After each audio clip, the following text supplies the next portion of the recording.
지금부터 내가 해주는 얘기 들어주겠니? 할렐루야. 7월 28일 수요일 새벽 새날을 주신 하나님께 감사하는 마음으로 예배하겠습니다. 아바 아버지 찬양합니다. 아바 아버지, 아바 아버지, 나를 안으시고 바라보시는 아바 아버지, 아바 아버지, 아바 아버지, 나를 도우시고 힘주시는 아버지. 주는 내 마음을 고치시고 볼 수 없는 상처 만지시네. 나를 아시고 나를 이해하시네. 내 영혼 새롭게 세우시네. 아바 아버지, 아바 아버지, 나를 안으시고 바라보시는 아바 아버지, 아바 아버지, 아바 아버지, 나를 도우시고 힘주시는 아버지. 주는 내 마음을 고치시고 볼 수 없는 상처 만지시네. 나를 아시고 나를 이해하시네. 내 영혼 새롭게 세우시네. 오늘 하나님께서 주시는 은혜의 말씀은 구약성경 이사야서 41장 8절에서 14절 말씀이 되겠습니다. 이사야 41장 8절에서 14절 말씀 중에서 앞에 세 절만 봉독해 드리겠습니다. 그러나 나의 종 너 이스라엘아, 내가 택한 야곱아, 나의 벗 아브라함의 자손아, 내가 땅 끝에서부터 너를 붙들며 땅 모퉁이에서부터 너를 부르고 내게 이르기를 너는 나의 종이라. 내가 너를 택하고 싫어하여 버리지 아니하였다 하였노라. 두려워하지 말라. 내가 너와 함께 함이라. 놀라지 말라. 나는 내 하나님이 됨이라. 내가 너를 굳세게 하리라. 참으로 너를 도와주리라. 참으로 나의 의로운 오른손으로 너를 붙들리라. 아멘. 붙드시고 불러주신다. 붙드시고 불러주신다 라는 제목으로 하나님 말씀을 상고하겠습니다. 사람이 하나님께 택함을 받았다는 것은요, 이것은 그 어떤 것과도 비교할 수 없는 놀라운 은총을 받았다는 증거입니다. 갑부가 되든지 올림픽에서 금메달을 따든지 세계적인 스타가 되든지 이 땅에 있는 그 어떤 영광도 하나님께 택함받은 이 영광과 이 은총과는 비교할 수도 없는 거예요. 비교 자체가 되지 않는 것입니다. 생각해 보십시오. 만물의 주인이신 하나님께서 너는 나의 것이니 내가 책임져 주겠다. 이와 비교할 수 있는 복이 세상에 어디 있겠습니까? 하나님께서는 이 특별한 자들을, 이 특별히 택한 사람들을요, 아주 다양한 호칭으로 불러주시면서 각별한 애정을 표현해 주십니다. 8절에 보면 그러나 나의 종 너 이스라엘아, 내가 택한 야곱아, 나의 벗 아브라함의 자손아. 하나님께서 이렇게 특별한 호칭으로 불러주시고요, 신약시대에는 더 나아가서 우리를 아들이라고 불러주시기까지 하십니다. 너무나도 택함받은 우리는 하나님과 확실한 관계라는 것을 확인시켜 주시려고 하나님은 이렇게 다양한 호칭으로 우리를 불러주시는 것입니다. 그러므로 택함받은 우리는 이 하나님 마음을 잘 알고 그 하나님 마음을 기쁘게 받아야 하는 것입니다. 그런데 어리석은 우리들은 이 놀라운 사실을 쉽게 망각하고요, 하나님의 마음을 외면할 때가 참 많습니다. 그래서 우리가 참 실수를 많이 하게 되는데, 너무 일이 잘 돼서도 하나님의 마음을 잊어버릴 때도 있지만, 너무 힘들고 어려우면 하나님의 이 마음을 의심하고 잊어버릴 때가 참 많습니다. 특별히 내가 땅끝에 서 있다, 내가 모퉁이에 벌어져 있다 라고 생각될 때 우리는 하나님께 받은 특권을 까맣게 잊어버리는 경우가 있습니다. 하나님은 이러한 우리의 상태를 너무나도 잘 아시기에 이 말씀을 주신 거예요. 9절을 읽어볼까요? 내가 땅끝에서부터 너를 붙들며 땅 모퉁이에서부터 너를 부르고 내게 이르기를 너는 나의 종이라.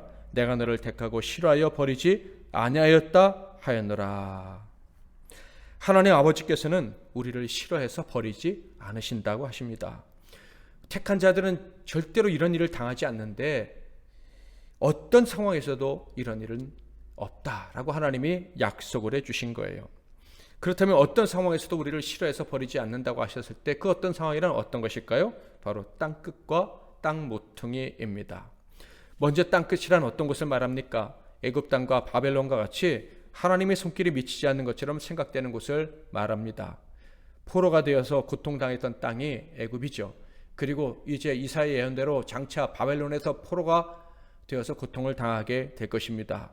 이렇게 나라가 망해서 다른 나라의 종이 되거나 포로가 된다면 천의 고아처럼 느껴질 것이고 아무도 자신을 도울 수 없다는 생각을 하게 될 수 있습니다. 이스라엘은 이미 경험을 했었죠. 그리고 말씀드린 것처럼 바벨론에서 또 경험을 하게 될 것입니다.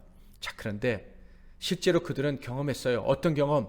그렇게 잃어버린 줄 알았는데, 잊혀진 줄 알았는데 하나님께서 그들을 건져주신 그 놀라운 기억을 그들은 하고 했었습니다. 그들의 경험 속에 그것이 분명히 있어요. 그들이 땅 끝에 있을 때 하나님이 건지셨다는 사실, 그들은 실제로 경험했고 그 경험은 자손 대대로 이어져 내려오고 있었습니다. 사랑하는 성도 여러분, 저와 여러분의 삶 속에서 하나님의 손이 미치지 않는 부분이 있다고 생각을 하십니까? 분명 그렇지 않다고 믿었던 적이 있었겠지만 어느 순간 잊어버리고 여기에는 하나님의 손이 미치지 않는 것 같아 라는 생각하는 그런 부분이 분명히 있을 수 있습니다. 예를 들어서 평생 가난하게 살아온 성도라면 돈 문제는 하나님의 손에서 벗어났다고 생각하기 쉽겠죠. 평생 가족 불화로 고통을 하며 살아온 사람은 가족관계, 인간관계의 문제는 하나님이 해결할 수 없다는 그런 막연한 불신, 막연한 생각을 가질 수가 있습니다. 자신의 머리가 너무 나쁘고 건강이나 의지력이 너무 약하다고 생각하고 살아오신 분이라면 역시 여기는 하나님의 도움이 미칠 수 없다라고 생각하고 거기가 땅끝이라고 생각하는 분이 있을 수 있을 거예요. 자, 그런데 하나님께서 뭐라고 말씀하십니까? 땅끝에서 너를 붙들겠다라고 말씀을 하십니다. 여기서 붙든다는 말의 의미는 단단히 붙잡다라는 뜻과 그리고 마음을 강하게 한다라는 두 가지의 의미가 있습니다. 그러니까 내 문제가 하나님께 잊혀진 것처럼, 그래서 해결되지 않아서 지쳐버렸을 때, 낙심했을 때 하나님은 절대 잊지 않으시고 그때도 강하게 붙들어 주시고 그 마음에 힘이 넘치게 해주실 것이다 라고 말씀을 하시는 거예요. 그러니까 결코 하나님께는 잊혀진 문제가 없다는 거예요. 택하신 사람들의 삶에서 잊혀진 그런 부분은 절대 없다. 하나님은 하나하나 반드시 다 해결해 주실 것이다 라고 말씀을 해 주시는 거예요. 택함 받은 자들은 바로 이런 은총을 받은 사람들입니다. 저와 여러분 역시 이런 은총을 받은 자들입니다. 이 믿음을 가지고 살아갈 수 있기를 바랍니다. 믿음의 역사는 그 현장을 반드시 경험하고 우리 다 같이 천국에 갔으면 좋겠습니다. 두 번째로 땅 모퉁이에서 우리를 불러주신다고 하는데, 이 땅 모퉁이란 사람들의 눈에 잘 띄지 않는 것을 말합니다. 사람들의 눈에 띄지 않는 이유가 무엇이겠습니까? 사람들에게 배신당하고 버려졌거나 아니면 사람들을 피해서 숨었을 경우이겠죠. 도피했을 경우를 말합니다. 자, 이런 두 가지 상황에서 공통점은 하나입니다. 바로 자기 정체성의 문제가 발생했을 가능성이 높다라는 거죠. 내가 왜 존재하는가? 내가 과연 필요한 사람인가? 내가 살아야 될 이유가 있는가? 라고 생각되는 자리가 바로 땅 모퉁이다라는 거예요. 자, 그런데 땅 모퉁이에 있을 때도 하나님은 우리를 싫어해서 버리지 않으신다고 합니다. 싫어해서 버리시기는커녕 어떻게 하신다고요? 그의 이름을 불러주신다고 말씀을 하십니다. 그의 이름이 무엇입니까? 나의 종, 나를 위해 충성하고 그리고 내가 책임져주는 인생, 내가 택한 나의 야곱, 내가 사랑하고 기뻐해서 나의 소유가 된 사람, 나의 벗 아브라함의 자손, 내가 가장 신뢰하는 자, 그리고 나의 아들 누구누구. 하나님 반드시 우리를 불러주시는 거예요. 우리의 존재 가치가 하나도 없는 것 같고 내 안에는 자격지심만 가득하고 도대체 나의 정체성이 무엇인지 의심이 될 때에도 하나님은 우리를 불러주십니다. 그러니까 하나님은 절대로 우리를 그렇게 버림받은 사람, 자기 정체성이 분명하지 않은 사람들의 가는 길을 가도록 하지 않으신다는 거예요. 자기를 완전히 잃어버린 것 같다 할지라도 하나님은 반드시 구원해 주신다. 이것이 택함받은 사람들의 특권이다라는 것입니다. 사랑하는 성도 여러분, 이 말씀을 통해서 하나님이 분명하게 들려주시는 그 하나님의 마음이 무엇입니까? 바로 우리가 어떤 형편에 있든지 우리가 우리 자신을 망각할 때라도 우리는 하나님께 특별한 존재라는 것을 기억하고 살아라. 이것이 오늘 우리에게 주시는 하나님의 말씀, 하나님의 마음이다라는 거예요. 그래서 택함을 받은 이 특별한 존재들에게 하나님이 요구하시는 것은 하나죠. 10절 말씀 읽어볼까요? 두려워하지 말라. 내가 너와 함께함이라. 놀라지 말라. 나는 내 하나님이 됨이라. 내가 너를 굳세게 하리라. 참으로 너를 도와주리라. 참으로 나의 의로운 오른손으로 너를 붙들리라. 아멘. 택함받은 자들, 하나님이 책임지시는 운명을 소유했다는 사실을 아는 자들은 두려워하지 말아야 된다. 이것이 하나님이 원하시는 거예요. 하나님은 택자들이 두려워하지 않기를 바랍니다.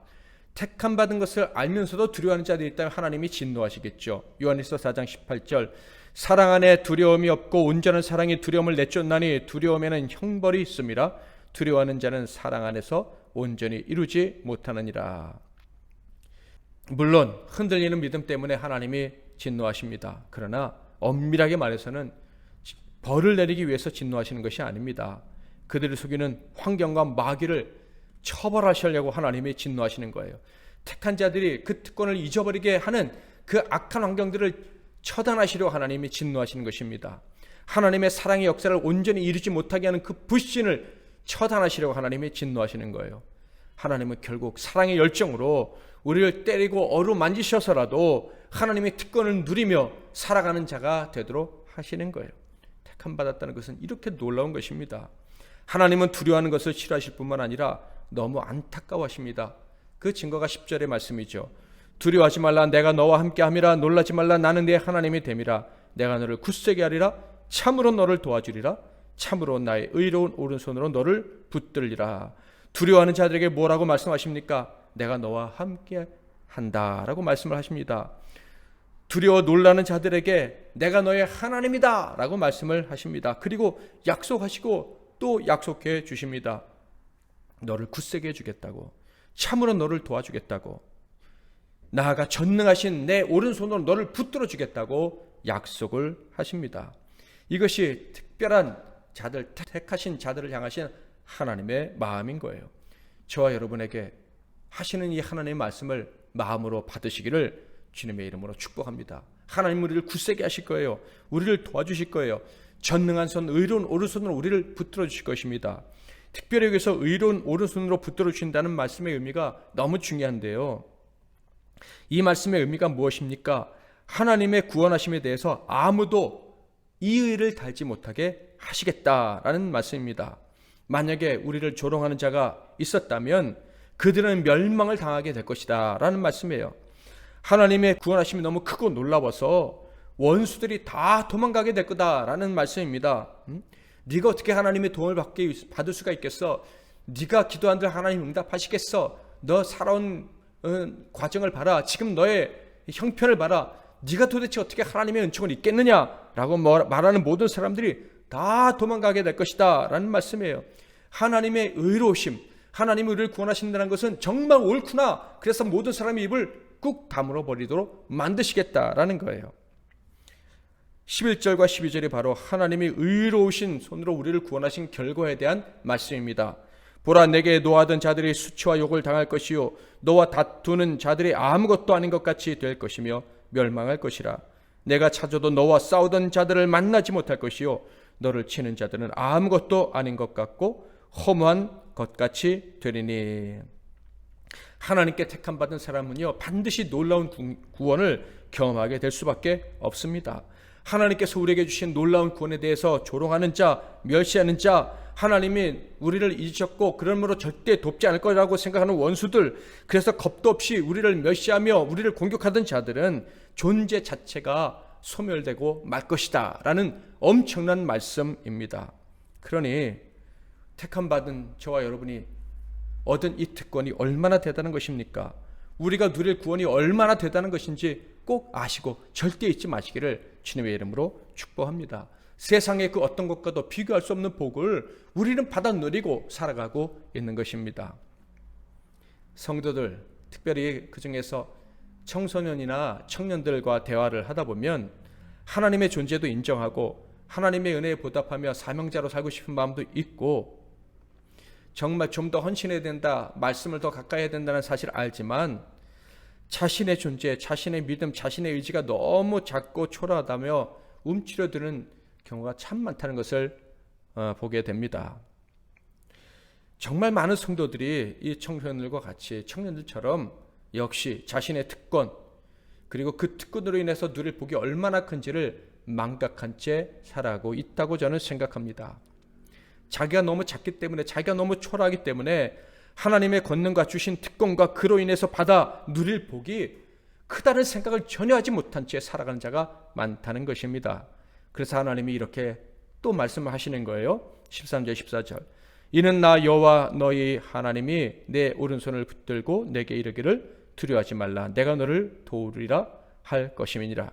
버러지 같은 너 야곱아, 너희 이스라엘 사람들아 두려워하지 말라. 나 여호와가 말하노니 내가 너를 도울 것이라. 내 구속자는 이스라엘의 거룩한 이이니라. 아멘. 사랑하는 성도 여러분, 저와 여러분은 절대 작은 자, 초라한 자, 쓸모없는 자, 그저 그렇게 살다가 끝날 인생 될 수 없습니다. 혹시 그런 생각이 우리를 사로잡을 때가 있을 수는 있겠지만 실상은 완전히 반대다라는 사실을 기억하시기를 축원합니다. 하나님께 저와 여러분은요 너무나도 특별하고 그리고 완전한 복을 받아야 될 사람들입니다. 저주받은 사람들의 운명, 그래서 두려워하며 살아야 될 사람들과는 완전히 다른 존재들이죠.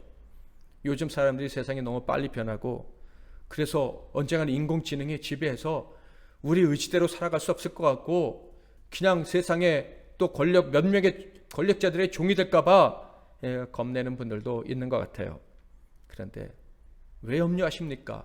노아의 홍수를 기억하시고 바벨탑 사건을 기억하신다면 절대 염려할 필요가 없어요. 세상이 자기의 힘을 아무리 과시한다고 한들 그것이 절정에 이르기 전에 하나님이 끝내시는 거예요. 심판하시는 거예요. 그리고 하나님의 사람들은 반드시 건지셔서 구원의 영광을 누리게 하시고 세상의 주인으로 살아가게 하시는 것입니다. 우리는 언제나 하나님의 도우심과 은총을 입으면서 세상과 구별된 복을 받았다는 사실을 세상에 알리면서 살아가야 될 특별한 사람들입니다. 모든 것이 합력해서 선을 이루는 약속을 받았는데 왜 두려워하십니까? 쓸모없이 초라하게 사라질 인생은 저와 여러분 가운데 아무도 없습니다. 오늘 이 말씀을 기억하고 모든 두려움을 내려놓으시기를 바랍니다. 오늘도 그저 하나님의 이름을 높이며 어떤 상황에 우리가 있든지 붙드시고 불러주시고 굳세게 살게 하실 하나님의 이름을 부르시기를 바랍니다. 하나님을 앙모할 때 독수리처럼 날아오르는 그런 삶이 우리에게 이미 허락됐다는 사실을 믿고 오늘도 담대하게 살아가시기를 주님의 이름으로 축원합니다. 말씀 붙잡고 기도하시고 오늘도 승리하시는 하루가 되시기를 주님의 이름으로 축원합니다. 기도하겠습니다. 하나님 아버지, 우리를 붙드시고 불러주셔서 감사합니다. 우리가 어디에 있든지 우리의 정체성이 다 무너져버린 때에도 하나님은 절대 우리를 잊지 않으시고 우리를 가장 가치 있는 자, 하나님의 영광을 드러내는 인생으로 사용해 주실 줄 믿습니다. 이 사실을 믿고 오늘도 담대하게 하루를 살아가게 하옵소서.